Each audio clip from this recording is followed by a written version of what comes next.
to Product Academy Tough Stuff, the podcast where we cut through the noise and get straight to the toughest challenges in product management. I'm Tanja Lau. And I'm Francesca Cortesi. In each episode, we tackle one tough question. No fluff, no filler. Just candid insights from seasoned product leaders. Our guests deliver actionable, real-world answers. Whether you're an experienced product leader or just stepping into the product world, this is your go-to podcast for sharp, tested advice, condensed for your busy schedule. One tough challenge, practical insights, short and real. Let's dive in. Hey, welcome to the show, Nesrine. It's a pleasure having you here. Hi, Tanja. The pleasure is mine. Great, and we're going to talk about something really joyful today, right? We picked the topic of how do we delight our customers. And while I was prepping for this podcast, I was thinking when was the last time I was delighted about a product or experience? And I think it was this weekend when I went on a little getaway in the mountains and our room was upgraded spontaneously to one with a beautiful view over the lake, and it was just something I didn't expect. And that's something that never fails to delight me, upgrades in hotel rooms. What about you? Did you have any delightful experiences lately? I do, and it happens to me sometimes that, so I talk a lot about this delight concepts and try to evangelize around it, and every time I give a talk, I start with this question: tell me about the meal or the best meal you had over the last 3 months. Try to remember one that really stick to your mind, and of course allow users to quickly, or the audience to get into their memories, and then I ask them the following question, which is, why did you pick this one? Was it because it was maybe the most tasty food or the best environment, or maybe because you have been surrounded with great loved ones? The reality in this concept is that they remember this meal particularly is because it evoked certain emotions. So for me, the delight is very much related or tied to the concept of emotional connections. And of course, it's very also related to memories, and that's how we remember those experiences. And that's why, Tanja, you remember this experience of being upgraded. So we will get deeper into this concept, of course, but the interesting part is that emotion is almost in every area, in advertisement, in cooking, in design, in media, but still not that much there in tech products. Interesting. So you're trying to weasel yourself out of my question of what was your last delightful product experience, but I'm very persistent. So do you have an example yourself?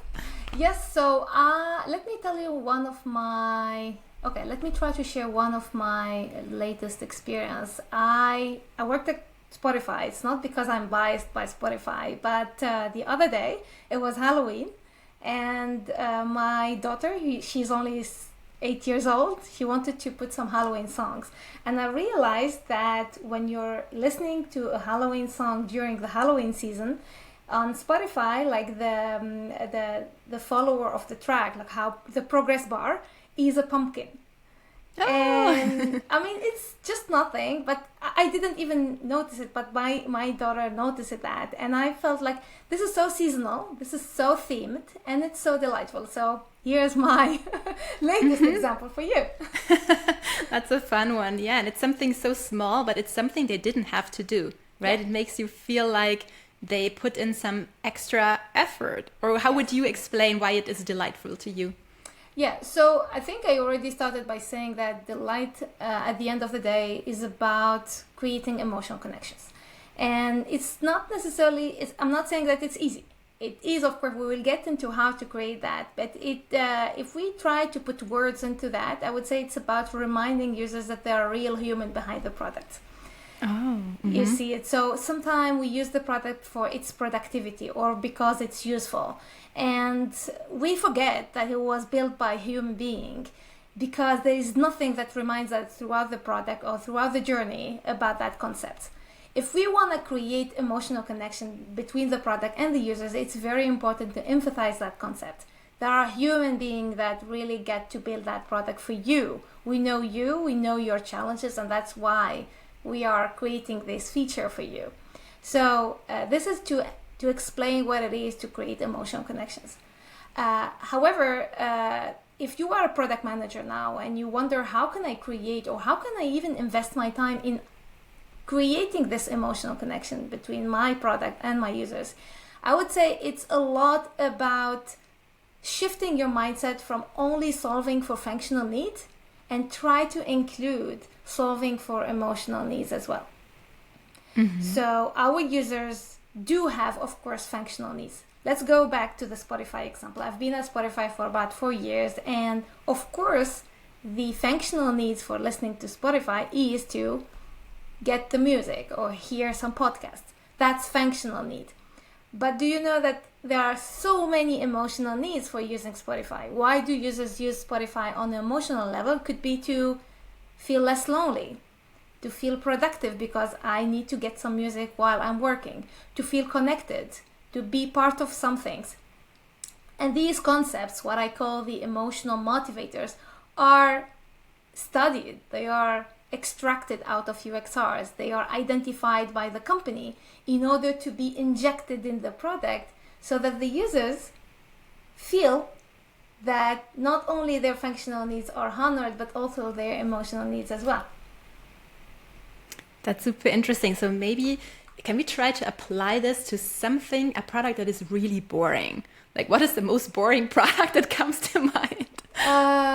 Okay, I don't want to be offensive, and but so of course we see a lot of delight within B2C words. Like for example, Spotify is very good at that. The other day, I'm using Duolingo, for example, and Duolingo, of course, is definitely not a boring product, but it's also an educational product, and they do have plenty of ways to allow you to feel connected with the product. You're even empathizing with this character that they call Duo.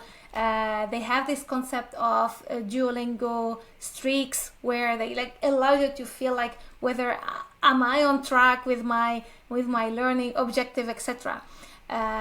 Another example of delight could be the Google Doodle, like when you are going to Google search, and if it's Earth Day, you get some doodles around the Earth Day. If it's like a celebrity day, they remind you about this celebrity. These are absolutely not necessary feature. They are not functional features, but they are there again to emphasize the humanization of the product. But if you ask about let's say productive products, Jira. Okay, you asked about boring product. It's not a boring product, by the way. No, I didn't say that. But again, it's a B2B and it's a productivity product that sometimes we may not even think about introducing delight into it. The other day, I was doing an interview with a principal product leader at Jira, and I asked about the concept of delight. How do you inject delight into your products, and do you invest into that? And I was amazed about how much energy was put there. So for example, in Jira nowadays, you can personalize the colors of the icons, you can personalize the template of your for example, like tickets, etc., the orders. So this personalization concept is very much tied to the concept of emotional connections and delight, and they are starting to put these. By the way, the latest update by Jira was announced, I think, in December, and I was reading through it. I think 90% of them is all about delight. Very, very little toward functional concepts into it. Cool. Thanks for the example. So if we drill down a bit, like you said, it's about the emotional connection. So if I now get to sort my my Jira inbox in a particular way, what kind of emotions do you think that serves? Yeah.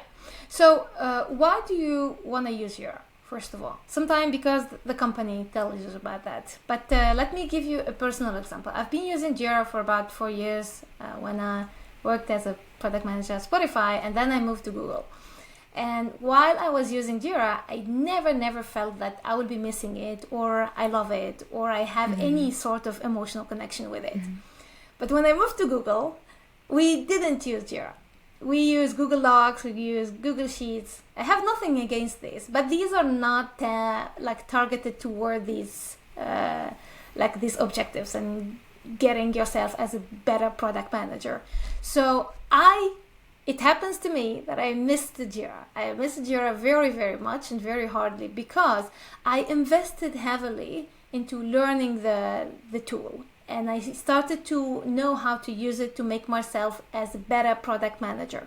And when I didn't have that tool anymore, I didn't have that feeling anymore of how to be better product manager, how to do better job. So I think the concept of emotional connection for Jira specifically, because you asked about that, is about having a feeling of being more productive or being a better in your job. That's super interesting.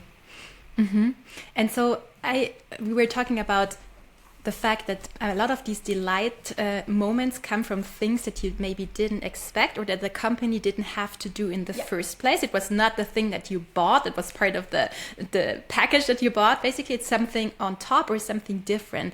I imagine with like all of the roadmaps that are so full with like mandatory features that we need to build to catch up with the competition, like how do you make the case for building something extra that is playful, that is maybe something they didn't expect? And that ties back to the second question, like how do you measure delight and what's the business case of delight? Yeah. Okay. Let me first try to explain one more concept about delight. So I think the problem why people sometimes get to me and say, hey, Nesrine, I don't have the capacity for these features, or you know what, my leaders is not allowing for this kind of concept, is because there is a misunderstanding of what it is delight. And most cases, people understand delight from one area only, which is these like balloons, or these surprise, or these nice colors, or these like that's only one type of delight. And I want to highlight that there are two types of delight. There is the surface delight, and this is related to the colors. For example, I do have an Apple Watch, and a couple of months ago it was my birthday, and I got a notification on my Apple Watch saying happy birthday Nesrine, with small balloons, very simple. This is what I call the surface delight. You remember this progress bar with the pumpkin? This is surface delight. These are small surprises that you can get in the product to give you a small smile. However, these doesn't bring anything if the fundamental is not there. We agree that it should be there. The second type, which I'm much more vocal about, and that's where I try to bring more clarity, is the deep delight. The deep delight happens when you have a combination of solving for functional need and emotional need at the same time. You see, like for example, you spend your time as a product manager. You ask your users to identify what's their need from a functional perspective, what's their need from an emotional perspective, and then when you're building a feature or when you're brainstorming with your team, you come up with a solution and check, does this solution solve for any of the emotional needs and any of the functional needs? And if you happen to have one feature that solves for both, then you are in this category of deep delight. Of course, it's harder, but this is also contributing a lot into creating the emotional connections. So when I get asked about, hey, I don't have capacity, etc., I say, first start by looking into your solution and see how can you at least bring them to the deep delight. And from time to time, it could be like 10% of your roadmap, add some surface delight. Surface delight should not take a lot of capacity from your roadmap. However, deep delight is the one that will make your product win. Mm-hmm. And so if I understand you correctly, you need to understand the emotional needs of your customer in order to serve them while you're also catering for their functional needs. So how do we detect the emotional needs of our customers? Yes. Let me give you an example of first to understand what it is to identify emotional motivators. Couple of months ago, together with my family, so 2 kids and 2 adults, we took the plane from Paris to New York. And as soon as we got on board on an Air France plane, a crew member came to us with a small gift box, was given to my kids. And of course, like for my kids, it was super delightful, and for me as well. But what did motivate Air France to provide those gifts for me or for my kids? For my kids, the emotional motivators was, of course, to feel entertained and to feel valued. For parents, the emotional motivators is to feel relaxed because my kids got 1 hour playing with this box and feel less stressed in an already stressful environment. So that was just to explain what it is to have emotional motivators. And it could be different from a person to another, from the parent to the kids. The question is, how do I identify those emotional motivators? And there are some techniques and some science behind that. So the first technique, it could be related to how you segment your users. So every product manager is very familiar with how to do user segmentations, but most oftentimes they do segmentation based on demographic or based on behavioral. So behavioral is nowadays considered one of the best segmentation type, which is like how the users use the product. But I usually try to convince product leaders to use motivational segmentation, which is why do a certain user want to use or want to probably even enjoy your product. So this is the third type of segmentation, which is called the motivational segmentation. And if you try to do this exercise of segmenting your users based on their motivation for using your product, you are already doing a step into it. The second technique, which is very well also documented, you can find a lot of document around that, it's called the motivational interviewing. So I think there is no secret nowadays, you can't understand your users without talking to them, so you need to do some users interview. And I'm not saying that you need to do a different type of interview. You keep doing exactly the same interview, but add and inject questions in the interview process that will not only assess how they use the product and how they want to use the product, but also how they feel about using the product, their feeling, their anxiety sometimes, and their emotions while they are using the product. Let me give you an example. I've been working on Google Chrome. I was a PM for Google Chrome, and we've been spending months trying to understand how can we improve the tab management experience. I guess, Tanja, you're one of those people, I am at least, one of those people who do have plenty of open tabs, and I get lost in those. Millions. Okay. So we knew that that's an issue for some people. Some people don't like having them, but they end up having them anyway. So we did some interviews and we asked users how they feel about having those, so how they experience the fact that they are having plenty of open tabs. And we realized that some of them during the interview showed some shame. They felt ashamed about having them, or they felt embarrassed, or like some of them said, oh sorry, I don't have that many open tabs. So you don't have to comment on those observations. Those are observations that will allow you as a product manager to take note that this is an insight that you gained from the interview, and there is a negative emotion there that you need to solve for. And I'm pretty sure most product manager or product researcher who do use this interview don't necessarily introduce those emotional assessment in their interview. So I highly encourage that as a starting point. It sounds a bit similar to what you do when you do jobs to be done interviews, where you not only go for the functional jobs, but also like social dimensions of the job. Yeah. Is that similar to what you're alluding to? Yes, I think it's complementary. So very related to what I'm talking about. Again, so the way what I usually introduce is a 3-step concept. The first step is exactly what we are talking about, assessing users' motivators. And we're talking about emotional and social motivators. Once you have that, you try to evaluate solutions in a way that you can have solutions that could solve for both. Mm-hmm. And then see ways of enhancing that through some what I call delight enhancer. It could be, for example, through personalization. It could be through adding some fun. It could be adding some humanizations as well into the product. Mm-hmm. I can share some example about humanization. One product I did not spoke about at all is I've been a product manager for Google Meet. And it happens that I joined Google Meet exactly at the beginning of the pandemic. So my day one was like the first month of we all getting ourselves locked down.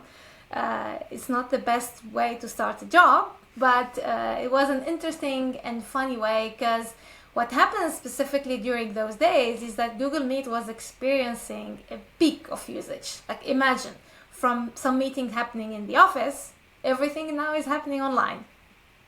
So when I joined Google Meet, my mission and my goal was to improve Google Meet from the working from home, in the working from home environment. So how can we have a more delightful experience? How can we have the best user experience from home? So the very first thing I did during those days is to try to understand how people are feeling when it comes to converting into these new ways of working. And we realized quickly that there are a couple of what I call demotivators. People are feeling like bored. People are feeling less of interaction. And there is even, maybe Tanja, you heard about that word, the concept of Zoom fatigue. Yes. People are even, we've been happy that it was called Zoom fatigue and not Meet fatigue. And not Google Meet fatigue. When it's negative, put it on the competitor. Anyway, so that was my biggest focus. How can I build features and improve the product in a way that I can reduce those emotional demotivators, the boredom, the lack of interactions, and this Zoom fatigue concept? So interesting that you mentioned this example, because one main difference for me between Zoom and Google Meet, and there are many, but one that really shifted my attention more and more towards Google Meet was that the simple fact that we have to stare at our own face for such a long time, which you don't have to do in real world meetings, right?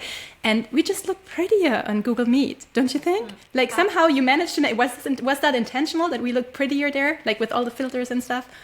We did quite a lot of effort in that concept, but you said something quite interesting. When I was particularly studying Zoom fatigue, I found that there was a study done by Stanford, and they found that one of the reasons for the Zoom fatigue, guess what? It's the fact that you're seeing yourself. Yes. So imagine yourself walking on the street and someone holding a mirror next to you. Yeah. Actually, without even knowing and without even wanting, you will always want to check how you look like in the mirror. And that's exactly the case when you're having a day long on a video call. Your brain, your eyes constantly go and check how you look like. So the very first thing we did when we discovered that research is we enabled what I call minimize self-view. The minimize self-view is a feature, absolutely not functional again. This is very emotional. The idea is that you can minimize your video while still broadcasting your video, just to reduce the Zoom fatigue. Another is, as you said, like adding filters, appearance. We added features like reaction, like waving hands and hearts. These are also aligned with the concept of low interaction. People have felt like low interaction compared to the product, like compared to when you are in the room. And I mentioned earlier to you, Tanja, like concept of humanizing the product. Most of my career, we rarely compared our product to the competitors. I rarely compared Spotify to Amazon Music or YouTube Music. I rarely compared Google Meet to Zoom or whatever. I gave you the example of Zoom earlier. But what made the success of those products is we compare our product to a human situation. Meaning that if you are in a Google Meet and you want to improve Google Meet, you compare how would it be better if I'm in a room with real people. If you start thinking that way, you will realize that there are some elements that they are not taken into consideration. I was talking to a head of product from Dyson a couple of months ago as part of the writing of the book, and I asked him this question, like, how do you make Dyson so appealing? And I love Dyson. I do have one vacuum cleaner and I love it. I want to show it when I have like some guests coming to my house. Like, I'm very proud of it. I'm surprising. And then he said, we made very successful product, very performant product. And the way we did that is because we did not compare our vacuum cleaner to the competitors. We compared our vacuum cleaner to how would it be better if someone, a real person coming and cleaning your house. People want to tell them some instruction. They want to tell them start with this room and not this room. And if you start listing how is it better with a real person compared to a robot, you will improve your robot significantly. So this is what I call humanizing your product, is by starting comparing the behavior of your product to the behavior in a real human condition. Yeah, that's a super cool insight. Hey, we covered a lot of ground, but one thing that I really want to touch on for the last couple of minutes is, how do you measure delight? Let's say you put in the effort, you built some add-on features, or you built in the emotional component. How do you measure whether you were successful? Okay, I want to start with, there's one famous quote. It was said by a sociologist like William Bruce Cameron. He said, not everything that can be counted counts, and not everything that can be counted. And I want to reuse the similar phrase by saying that not everything that matter can be counted, and not everything that can be, what I mean is not everything that matter can be measured, and not everything that can be measured matters. The reason why I want to say that is because when we talk about emotion, the measurement is not extremely easy, and it's sometimes very subjective. And guess what brings me joy is not necessarily what brings you joy. However, what is evident, and it was very much studied in research, and many products have proven that, is that it had a long-term impact. I know that nowadays product managers are eager to find the metric that we will change for the next months or next quarter. If you are looking for those kind of metrics, it will be hard to move them by introducing delight. However, if you want to look for retention improvement, growth improvement, engagement improvement over the next 6 to 12 months, then delight will be your ally for that. It takes time to create this connection. And there have been a couple of studies by giant like McKinsey, Deloitte, and Capgemini. They all studied the same concept. They studied the connection between emotion and product adoption. And I can share those studies with you, Tanja. Yeah, let's put them in the show notes. Yeah. And it's very impressive how they managed to find clear correlation between emotional connections and loyalty, retention, and word of mouth. People will talk more about your product. Yes. They will use your product more, and they will be even more proud to share it with their friends. So, of course, that will improve your metrics over time. Of course. Yeah, and I think it's an excellent opportunity to maybe also touch base with our colleagues from marketing and branding, because they know a thing or two about this, I assume. Absolutely, and they love, especially marketing, they do have this emotional marketing concept. So, like the best ads from Coca-Cola are those that they add so much emotion into them. So it's good to talk the same language and speak the same language with your stakeholders. And the other point that I didn't mention at all is the revenue concepts. Like how can emotional connection bring more business success from a revenue perspective? And the same study that was like also published by McKinsey, they said that they studied actually highly satisfied and delighted users. And if you add delight to highly satisfied users, you double the likelihood to buy your product. So you're already doubling your revenue. And the best example I could share with you is I've been somehow working on Wrapped, Spotify Wrapped. And I think you agree with me, there is nothing functional on Wrapped. Wrapped was introduced particularly to create emotional connection with the users. However, in 2022, Wrapped by itself generated 20% app download increase. Just Wrapped by itself contributed in 20% increase in app downloads. So if people are still questioning whether should I invest or not in delightful features, there are evidence in the most successful products, but also from research and studies as well. Yes. Okay, let's conclude maybe by summarizing this as delight is something worth looking into, and you also have to get the basics right for your product, because delight alone will not save you, but it could make you much more successful, right? Absolutely. Get it right. Wonderful. Nesrine, thank you so much for your time. It was a pleasure talking to you. All the best for your book launch, and see you soon. Thank you, Tanja. My pleasure. Bye. Bye. Thank you for tuning in to this episode of Product Academy Tough Stuff.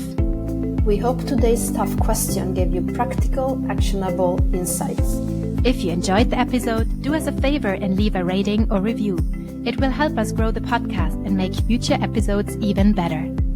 Got a question for us? Send an email to toughstuff@productacademy.ch and ask away. We read any submission and might answer yours in a later episode. Thank you again for listening. We'll see you next time with another tough challenge to tackle. Until then, take care.